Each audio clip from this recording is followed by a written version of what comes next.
नमस्कार दोस्तों, स्वागत है आपका डेली करंट अफेयर्स में। दोस्तों, आज की वीडियो में हम चर्चा करेंगे 15 सितंबर 2023 के महत्वपूर्ण करंट अफेयर के बारे में। तो चलिए दोस्तों, आज की वीडियो शुरू करते हैं। आज की वीडियो का क्वेश्चन नंबर 1 है, किस आईआईटी के शोधकर्ताओं ने मिट्टी के कटाव की पहली राष्ट्रीय स्तर की मैपिंग विकसित की है? तो जो पहली राष्ट्रीय स्तर की मैपिंग विकसित की है, ये की है आईआईटी दिल्ली ने। ए ऑप्शन इसका सही जवाब है। तो आईआईटी दिल्ली के शोधकर्ताओं ने मिट्टी के कटाव की पहली राष्ट्रीय स्तर की मैपिंग विकसित की है।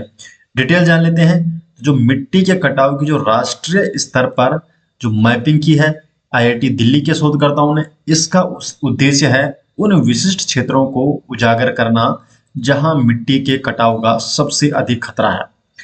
इसमें जो इन्होंने अध्ययन पाया है, तो इसमें जो सबसे अधिक मिट्टी के कटाव वाले टॉप 50 जिले हैं, इसमें से 29 जिले उत्तर प्रदेश के हैं, 13 बिहार के हैं, 3 गुजरात, 2 हरियाणा और 2 राजस्थान और 1 पंजाब का जिला इसमें शामिल है। सबसे अधिक मिट्टी के कटाव के जो खतरे वाले टॉप 50 जिले। और ये जो शोध की है, ये क्या है, आईआईटी दिल्ली के शोधकर्ताओं ने पहली राष्ट्रीय स्तर की मैपिंग विकसित की है। क्वेश्चन नंबर 2 है, राष्ट्रीय हिंदी दिवस मनाया जाता है। तो जो राष्ट्रीय हिंदी दिवस है, ये हर साल 14 सितंबर को मनाया जाता है। तो 14 सितंबर को हर साल राष्ट्रीय हिंदी दिवस मनाया जाता है। इसके साथ ही 10 जनवरी को विश्व हिंदी दिवस मनाया जाता है। तो 10 जनवरी को तो हर साल विश्व हिंदी दिवस मनाया जाता है, लेकिन जो राष्ट्रीय हिंदी दिवस है, ये 14 सितंबर को मनाया जाता है। क्वेश्चन नंबर 3 है, ऑस्ट्रेलिया में नया भारतीय उच्चायुक्त किसे नियुक्त किया गया है? तो जो ऑस्ट्रेलिया है, इसमें जो नया भारतीय उच्चायुक्त है, गोपाल बागले को नियुक्त किया गया है। तो गोपाल बागले को ऑस्ट्रेलिया में नया भारतीय उच्चायुक्त नियुक्त किया गया है। जो गोपाल बागले हैं, ये आईएफएस इंडियन फॉरेस्ट सर्विस अधिकारी है और इन्हें ऑस्ट्रेलिया में भारत का अगला उच्चायुक्त हाई कमिश्नर नियुक्त किया गया है। वर्तमान में जो गोपाल बागले हैं, ये श्रीलंका में भारत के उच्चायुक्त के रूप में कार्यरत थे और अब ये ऑस्ट्रेलिया में भारत के उच्चायुक्त होंगे गोपाल बागले। क्वेश्चन नंबर 4 है, आयुष्मान भव अभियान और आयुष्मान भव पोर्टल का शुभारंभ किसके द्वारा किया गया? तो जो आयुष्मान भव अभियान और आयुष्मान भव पोर्टल है, इसका शुभारंभ महामहिम राष्ट्रपति द्रौपदी मुर्मू के द्वारा किया गया है। बी ऑप्शन सही जवाब है। तो द्रौपदी मुर्मू के द्वारा आयुष्मान भव अभियान और आयुष्मान भव पोर्टल का शुभारंभ किया गया है। डिटेल जान लेते हैं। जो राष्ट्रपति द्रौपदी मुर्मू है, इन्होंने यूनिवर्सल हेल्थ कवरेज यूएचसी के लिए वर्चुअली रूप से आयुष्मान भव अभियान और आयुष्मान भव पोर्टल का शुभारंभ किया है। जो यूनिवर्सल हेल्थ कवरेज है, इसका उद्देश्य देश में रहने वाले सभी लोगों और समुदायों की गुणवत्तापूर्ण स्वास्थ्य सेवाओं को समतापूर्ण पहुंच तक पहुंचना है, इसका उद्देश्य। और इसके लिए राष्ट्रपति द्रौपदी मुर्मू ने आयुष्मान भव अभियान और आयुष्मान भव पोर्टल का शुभारंभ किया है यूएचसी के लिए। नेक्स्ट क्वेश्चन है क्वेश्चन नंबर 5, मदन लाल रैगर को किस देश में भारत के नए राजदूत के रूप में नियुक्त किया गया है? जो मदन लाल रैगर है, इन्हें कांगो गणराज्य, तो कांगो गणराज्य के अगले जो राजदूत होंगे वो होंगे मदन लाल रैगर। तो मदन लाल रैगर को भारत के नए राजदूत के रूप में नियुक्त किया गया है कांगो गणराज्य के लिए। तो जो विदेश मंत्रालय है, विदेश मंत्रालय ने मदन लाल रैगर को कांगो गणराज्य में अगले भारतीय राजदूत के रूप में नियुक्त किया है और अभी तक मदन लाल रैगर वर्तमान में विदेश मंत्रालय के निदेशक के रूप में ये कार्यरत है। जो भारत है, इसने नवंबर 2019 में कांगो गणराज्य के ब्रेजाविल में एक राजनयिक मिशन शुरू किया था। ब्रेजाविल क्या है? ये कांगो गणराज्य की राजधानी है और कांगो गणराज्य एक मध्य अफ्रीकी देश है। तो ये मध्य अफ्रीकी देश है और इसकी राजधानी है ब्रेजाविल। और यहाँ के राजदूत नियुक्त किए गए हैं, कांगो गणराज्य के जो राजदूत हैं नियुक्त किए गए हैं मदन लाल रैगर को। क्वेश्चन नंबर 6 है, भारतीय सौर ऊर्जा निगम के निदेशक का पदभार किसने ग्रहण किया है? तो जो भारतीय सौर ऊर्जा निगम लिमिटेड के निदेशक का पदभार ग्रहण किया है जोशीत रंजन सिकदर ने। तो जोशीत रंजन सिकदर भारतीय सौर ऊर्जा निगम के निदेशक हैं। डिटेल जान लेते हैं। तो जो जोशीत रंजन सिकदर है, इन्हें solar energy corporation of India limited में निदेशक का पदभार दिया गया है।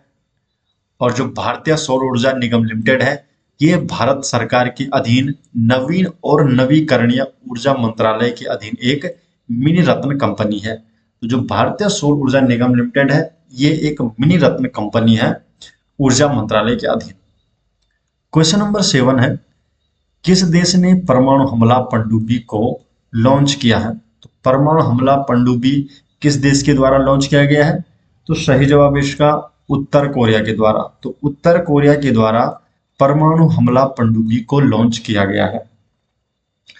तो जो उत्तर कोरिया है, इसने अपने पहले टैक्टिकल न्यूक्लियर अटैक पनडुब्बी को लॉन्च किया है। और उत्तर कोरिया ने जो इस पनडुब्बी को नाम दिया है हीरो किम कुन ओक। तो हीरो किम कुन ओक नाम दिया गया है इस टैक्टिकल न्यूक्लियर अटैक पनडुब्बी को, जिसे उत्तर कोरिया ने हाल ही में लॉन्च किया है। परमाणु शक्ति से जो चलने वाली पनडुब्बियों को जो इस्तेमाल करते हैं, इसके अलावा और कौन कौन से देश हैं उनके बारे में जान लेते हैं। तो अमेरिका, रूस, चीन, ब्रिटेन, फ्रांस और भारत, ये भी परमाणु शक्ति से चलने वाली पनडुब्बियों का इस्तेमाल करते हैं और उत्तर कोरिया भी इसमें शामिल हो गया है। इसने हाल ही में परमाणु हमला पनडुब्बी को लॉन्च किया है। क्वेश्चन नंबर 8 है, हाल ही में किस भारतीय राज्य ने सेवा क्षेत्र के लिए नई नीति को मंजूरी दी है? तो सेवा क्षेत्र की नई नीति को मंजूरी देने वाला राज्य है उत्तराखंड। सी ऑप्शन इसका सही जवाब है। तो उत्तराखंड ने हाल ही में सेवा क्षेत्र के लिए नई नीति को मंजूरी दी है। इसके बारे में डिटेल जान लेते हैं। तो उत्तराखंड सरकार ने सेवा क्षेत्र के लिए नई नीति को मंजूरी दे दी है और इस नीति के तहत 20 लाख रोजगार के अवसर पैदा करने का लक्ष्य रखा गया है। साथ ही 10 लाख श्रमिकों के कौशल विकास को सुविधाजनक बनाने का लक्ष्य रखा गया है। जो ये सेवा क्षेत्र की जो नई नीति है, इसमें निवेशकों के लिए प्रति प्रोजेक्ट 25%, तो 25% पूंजीगत सब्सिडी रखी गई है और भूमि आवंटन का प्रावधान भी किया गया है। तो इसमें 25% की सब्सिडी रखी गई है निवेशकों के लिए और ये उत्तराखंड राज्य ने की है सेवा क्षेत्र के लिए नई नीति को मंजूरी। क्वेश्चन नंबर 9 है, किस राज्य में संयुक्त अभ्यास नाम है गांडीव 5 को अंजाम दिया गया है?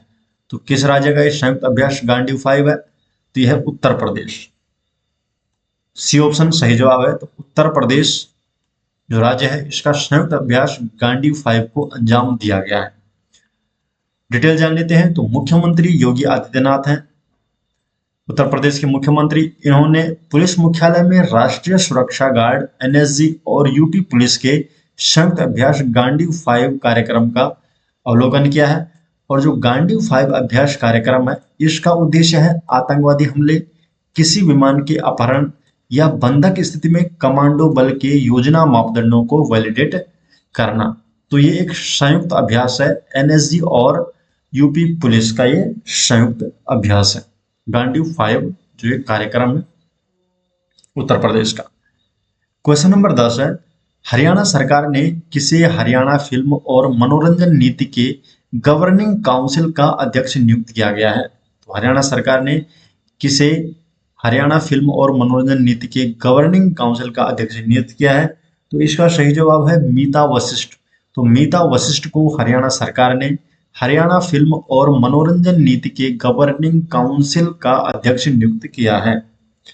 क्वेश्चन नंबर 11 है, सेफ्टी इनोवेशन अवार्ड 2023 से नवाजा गया है। तो जो सेफ्टी इनोवेशन अवार्ड 2023 है, तो 2023 से किसे नवाजा गया है? तो सही जवाब इसका जो rails India technical and economic service limited RITES को तो रिट्स को सेफ्टी इनोवेशन अवार्ड 2023 से नवाजा गया है।